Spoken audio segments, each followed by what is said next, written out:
유네스코 세계유산 수원화성 8. 행궁 및 을묘원행 2. 정조의 을묘원행. 화성행궁이 완성되기 전부터 정조는 헌용원에 참배하기 위해 수원을 여러 차례 들렀으며 행궁이 완성된 후에는 이곳에 머물면서 친히 화를 쏘거나 노인들을 불러 모아 연회를 베풀기도 하였다.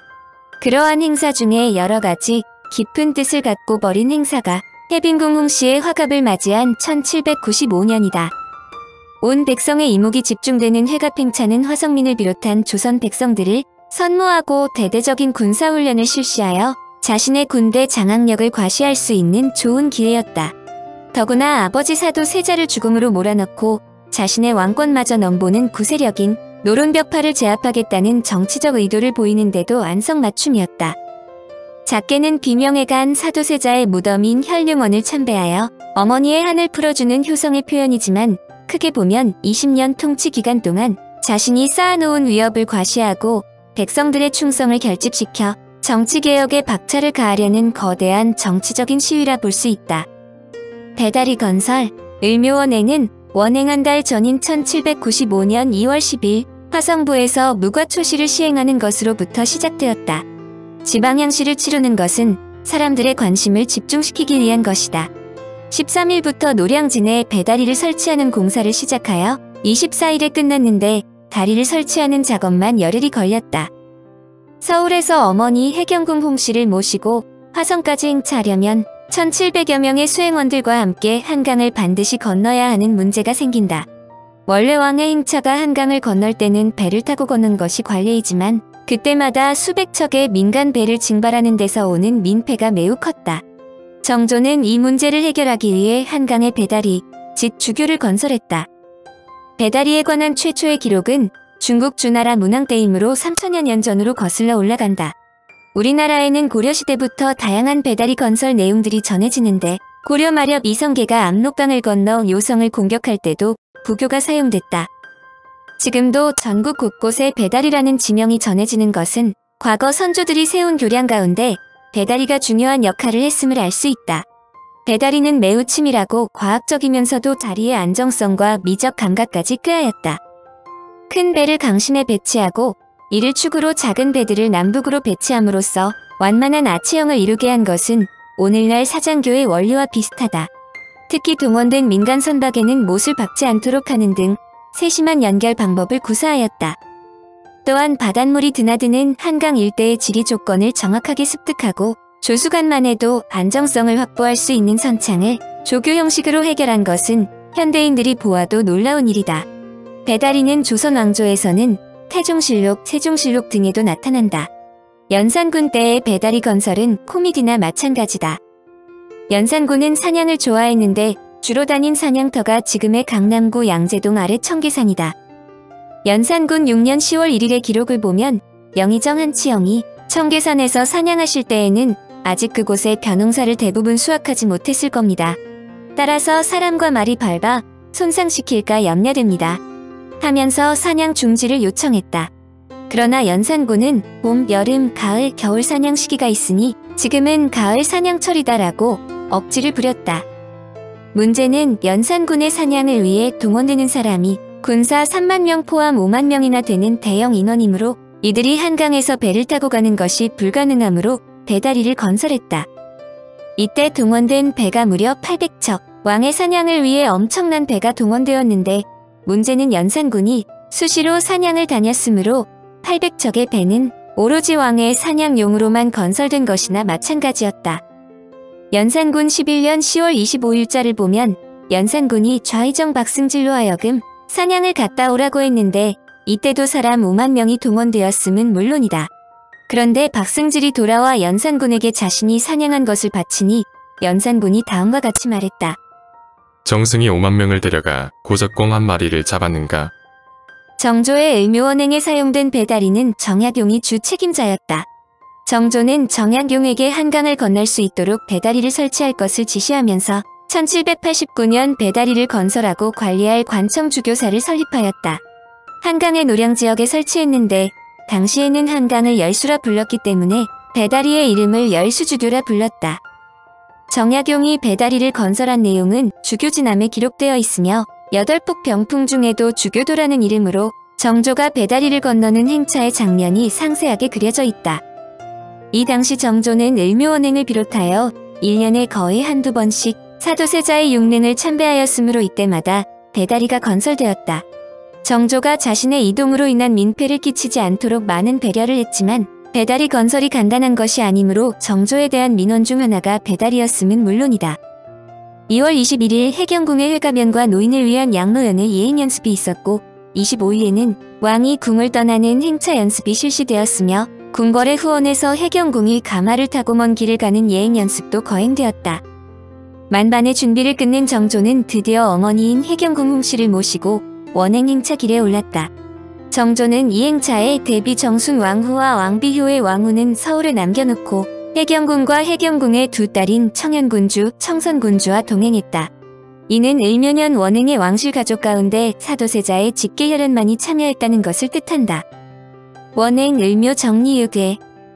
한국에서 정조의 을묘원행을 복원하여 시행할 수 있는 것은 철저한 기록이 남아있기 때문이다. 원행 을묘 정리유괴로 정조는 을묘원행을 시작될 때부터 원행이 끝난 후 이에 대한 기록의 편찬까지 일일이 챙겼다. 이 책에는 첫 원행 논의가 나온 1793년 1월 19일부터 원행의 준비와 연습을 거쳐 1795년 3월 24일까지 진행된 관계 문서의 정리와 의궤의 편찬 과정이 상세히 기록돼 있다. 책자는 금속 활자로 간행되어 약 200권 정도가 인쇄되었으므로 책자의 원본은 많이 남아있다.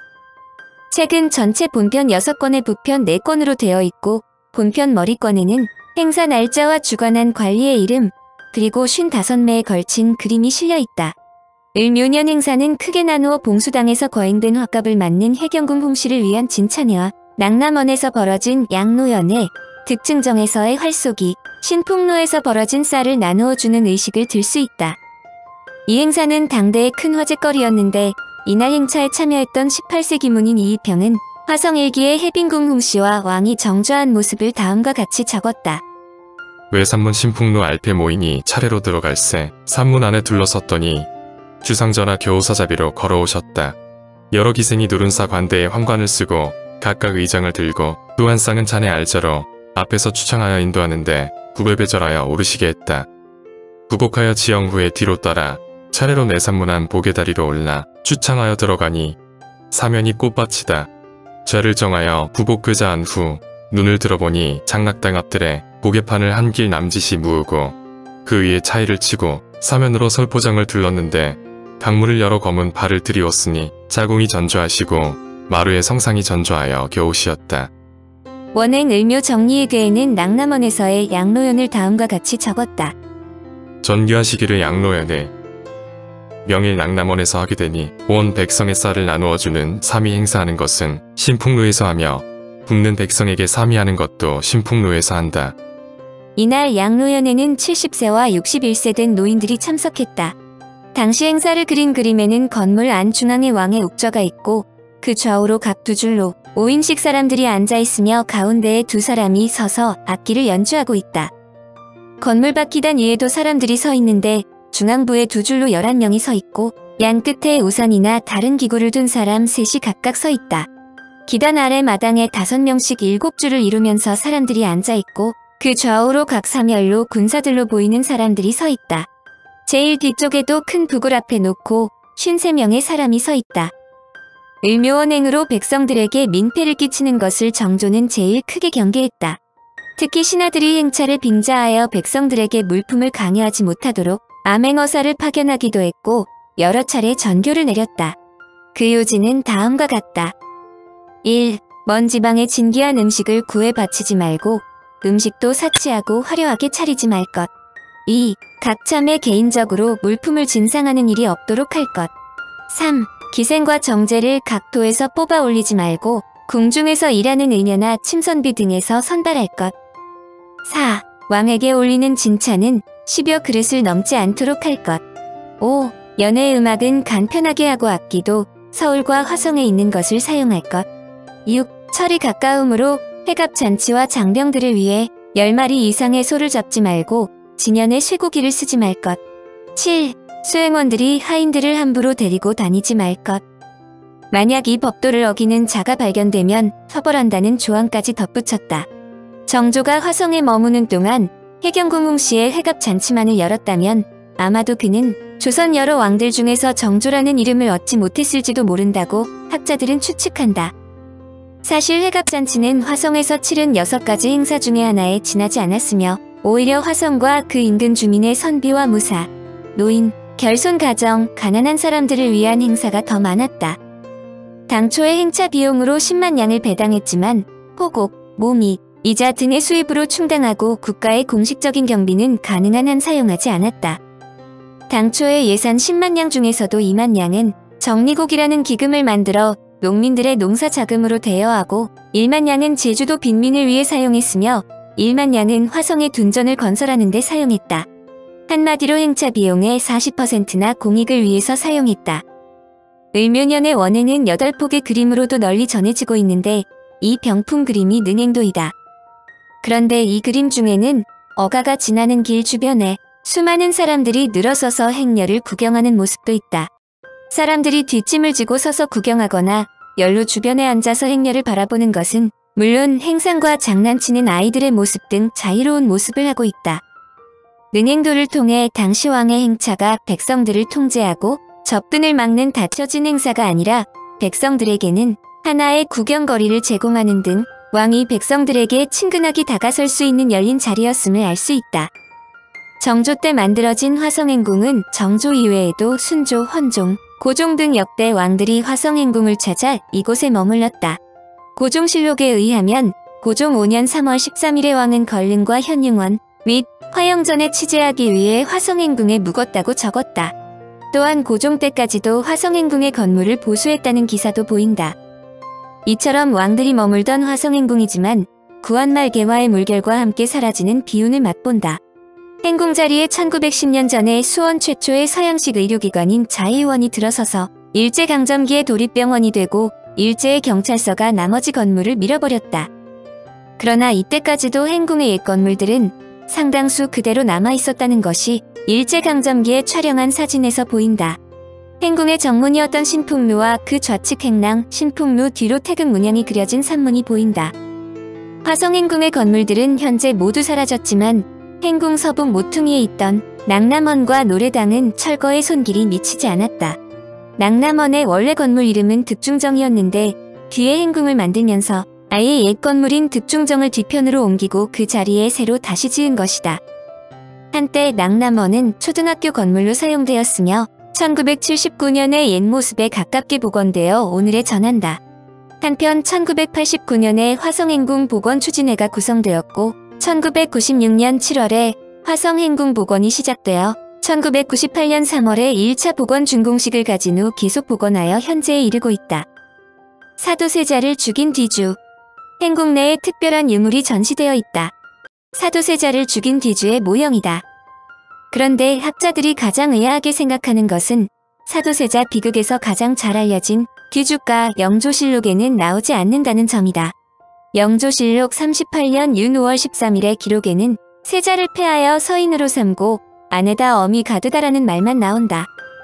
안에다 가둔다는 기록을 국사편찬위원회의 김범 편서연구사는 뒤주와 같은 협소한 공간에서 9일 동안 살아있는 것은 물리적으로 불가능하다는 함규진의 논거를 들어 뒤주 사망설을 원천적으로 부정하기도 한다.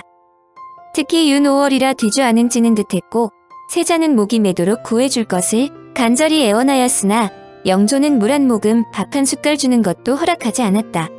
그런데 누군가가 사도세자에게 몰래 물과 죽을 줘서 사도세자는 사흘이 지나도록 죽지 않고 생명을 유지할 수 있었다고 알려진다. 이러한 사실을 안 영조는 뒤주의 빛이 통하는 틀을 모두 막고 뒤주의 좌우로 풀을 싼더미처럼 쌓아놓도록 하였다고 한다. 결국 8일이 지난 후에 사도세자는 아사했다고 전하지만 의학자들은 이러한 상황에서 9일을 버틸 수 없다고 설명한다. 그러나 뒤주라는 표현이 해경궁웅 씨의 한중록에 나오며 정조실록에는 한 물건이라고 되어 있는 것을 볼 때 뒤주일 가능성도 높다는 견해가 많은 것은 사실이다. 실제로 복원된 수원 화성의 화성행궁에는 일반인들을 상대로 뒤주 체험이 있을 정도로 뒤주 여러 개가 설치되어 있다. 물론 아직 뒤주 속에서 9일 동안 체험 실습한 사람은 아무도 없다.